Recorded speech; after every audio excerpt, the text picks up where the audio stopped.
Indo Spurs TV. Di mana acara ini kita akan bicarakan tentang Tottenham Hotspur. Jangan lupa tanpa huruf S di belakangnya. Kita akan bicara tentang bursa transfer kemarin, review pertandingan, preview pertandingan, isu-isu yang terjadi seputar Spurs. Acara ini bakal dipandu oleh gue, Hari Akbari. Lu bisa follow gue di @akbari_. Dan gue nggak sendiri, di sini juga ditemenin sama Dharma. Oke, selamat datang. Nama saya Dharma Ananda Putra.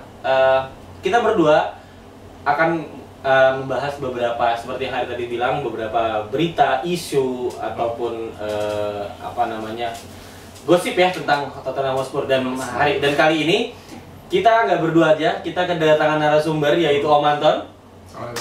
Kemudian ini bintang tamu edisi perdana, dan bintang tamu perdana kita adalah presidennya dari Indo Spurs, Mr. Fleming Iskandar. Biar yang belum lihat orangnya. Nah, yang belum tahu.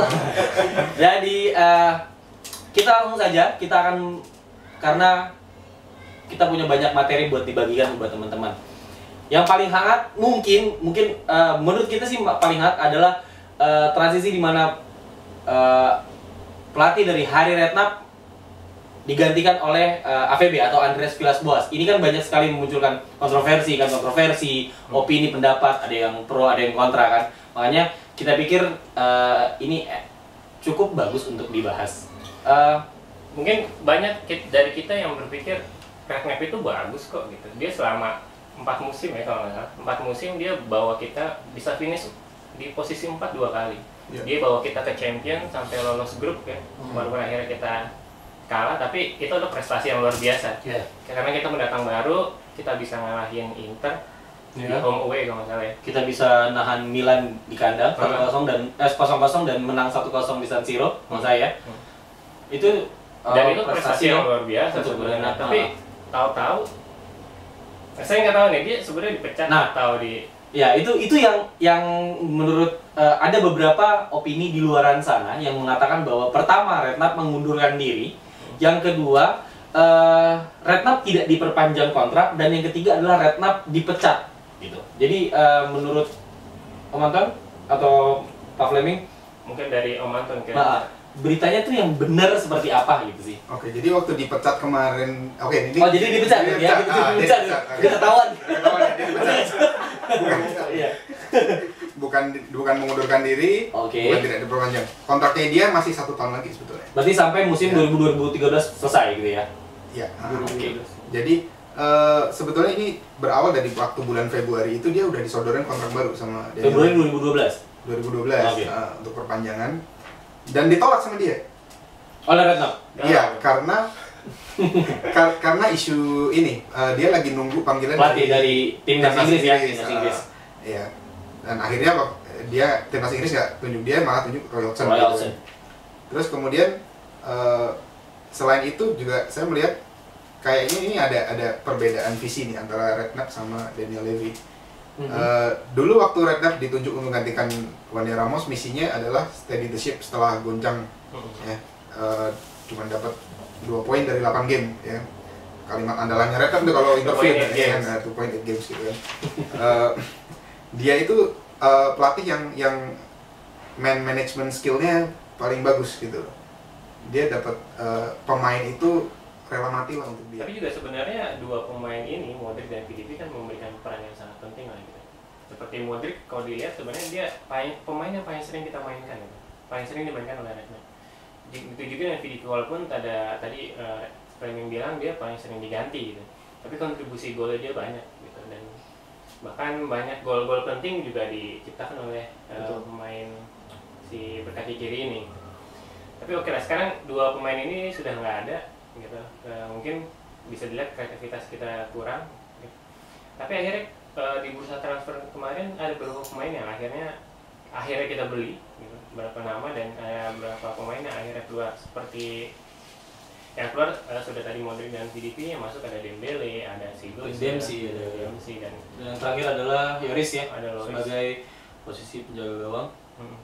Kalau melihat pemain-pemain yang masuk gitu, apakah pemain-pemain ini cukup untuk mendukung kita untuk mengakomodir Spurs, dan mengakomodir si AVB ya, strateginya gitu. Menurut Om Anton dan Pak Planning, Om Anton dulu. Yang dulu. Ya, kalau pengganti langsung sih mungkin enggak ya. Mungkin yang digantikan oleh Modric adalah Dembele. Dembele saya lihat dia lumayan menahan bola, tapi memang posisi beda ya. Jadi kalau Modric itu kalau dilihat dari statistiknya dia asisnya hanya 6. Jadi meskipun dia dimainkan berkali-kali, Dia cuma hanya 6 asisnya cuma asis 6. kali ya. Iya, itu agak kaget saya. Kok 6 gitu. Padahal mainnya udah 30 lebih. Untuk seorang pemain yang dibangga-banggakan ya bisa ngatur ritme segala macam. Ya, nah, kalau Dembele lebih, saya lupa statistiknya, cuman dia lebih banyak. Iya, kalau nggak salah Dembele ini adalah satu-satunya pemain di IPL yang musim lalu menciptakan change paling banyak di antara pemain yang lainnya gitu ya. Kalau salah. Saya kurang tahu, cuman waktu itu lihat statistiknya lebih dari Modric ya. Apalagi dia sekarang main di tim yang lebih baik ya. Pemain tengahnya. Jadi kemungkinan produktivitas dia bisa lebih meningkat lagi di Spurs. Apalagi dia kemarin baru masuk babak 2 aja udah mencetak 1 gol. Nah, ini udah satu ini yang bagus lah. Standar. Seperti yang disampaikan Mas Fleming tadi, tapi kalau saya melihatnya sih gini, Modric itu kan lebih posisinya seperti box to box midfield lah gitu, jadi dia bisa maju bisa mundur. Sedangkan Dembele kalau saya lihat dia tuh attack midfield gitu. Jadi kedua posisinya beda, mungkin itu yang membedakan produktivitas dia lebih banyak sih Dembele. Tapi kalau dari Om Anton sendiri ngelihat gimana nih? Apakah memang Dembele ini sosok yang paling pas untuk saat ini untuk menggantikan posisinya Modric? Kalau gue melihat Dembele dibeli bukan untuk sebagai pengganti Modric.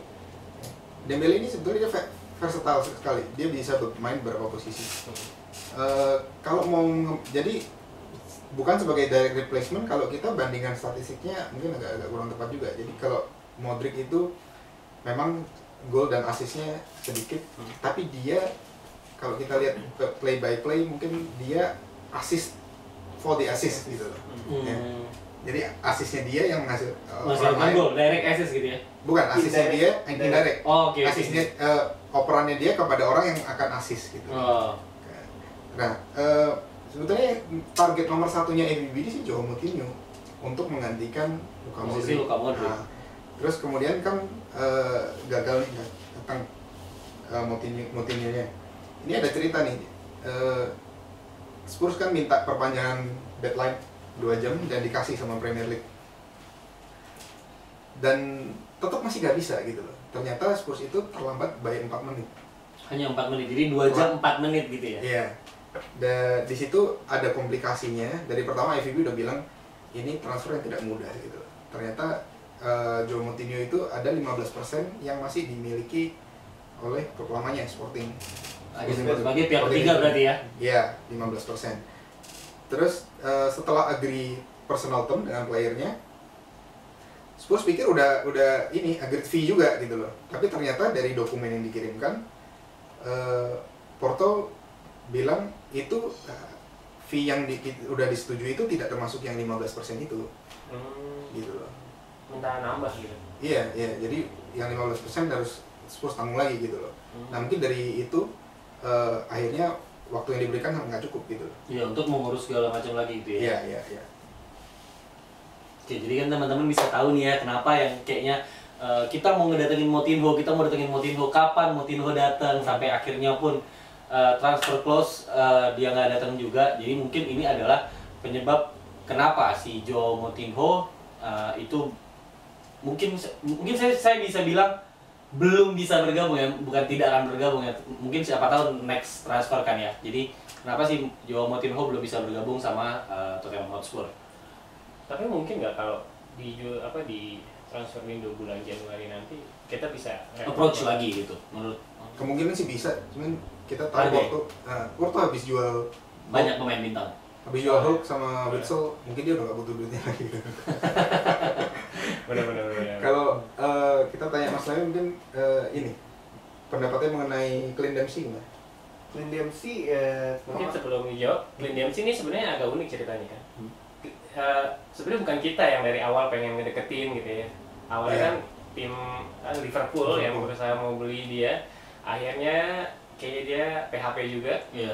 PHP terhadap Liverpool, akhirnya tiba-tiba diterima sama Spurs gitu. Dia udah ngelepas si Carroll, ternyata kita yang bisa Mana dia masuknya ke kita gitu Dempsey. Iya. Tapi apakah memang kita butuh Dempsey atau ini hanya sekedar pemain baik?